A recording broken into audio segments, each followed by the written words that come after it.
कपिल सिब्बल को सीजीआई ने फटकार लगाई है। फटकार इसलिए लगाई है कि जब वक्फ बोर्ड पे बहस चल रहा था तो कपिल सिब्बल ने कहा कि माय लॉर्ड,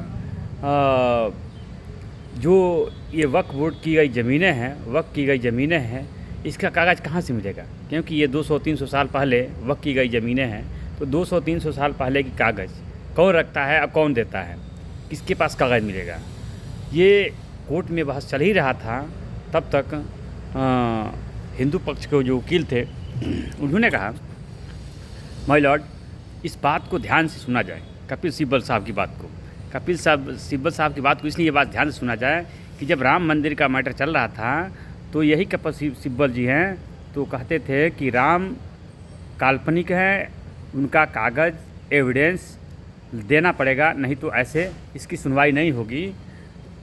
तब भी ये बहस चली थी कि इतने पुराने कागज़ कहाँ से मिलेंगे, लेकिन राम मंदिर का जो कागज़ था उसको दिया गया, उसके सबूत दिए गए और जो हिंदू समाज के धर्मगुरु जो हैं अयोध्या के महंत, उन्होंने वेदों द्वारा उन सारे चीज़ों को बताया और उसके आधार पर, कागज़ के आधार पर राम जन्मभूमि का फैसला आया, जिसके बाद राम जन्मभूमि बन करके तैयार हुआ।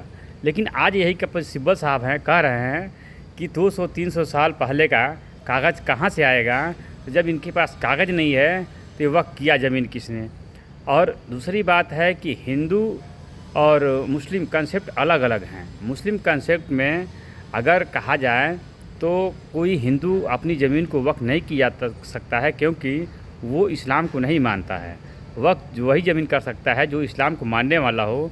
तो जो मंदिरें 300 साल 400 साल पहले की है, उसको वक्फ बोर्ड कैसे अपना घोषित कर रहा है? अब इसी पे सीजीआई द्वारा जब इसकी बहस हुई कोर्ट में, तो सीजीआई द्वारा इसको फैसला सुनाया गया और कपिल सिब्बल को बहुत बड़ा फटकार लगा कि एक तरफ तो आप कहते हैं कि राम मंदिर का कागज़ दिखलाओ, सबूत दिखलाओ, राम कहाँ पैदा हुए थे, काल्पनिक है, लेकिन यही जब नियम कानून और यही कोर्ट जब वक्फ बोर्ड ज़मीन की कागज़ मांग रही है, तो आप ऐसे क्यों कह रहे हैं कि 200-300 साल पहले का कागज़ नहीं मिलेगा? और इसी पे कपिल सिब्बल को बहुत बड़ा फटकार लगा। अब आगे देखें होता है क्या, किसके पक्ष में फैसला होता है। आप देख रहे हैं अपना चैनल D3D। मैं दिलीप कुमार कुशवाहा। आप लोगों को हमारी बात कैसे लगी कमेंट द्वारा बताएं और हमारे वीडियो को लाइक और सब्सक्राइब जरूर करें। धन्यवाद।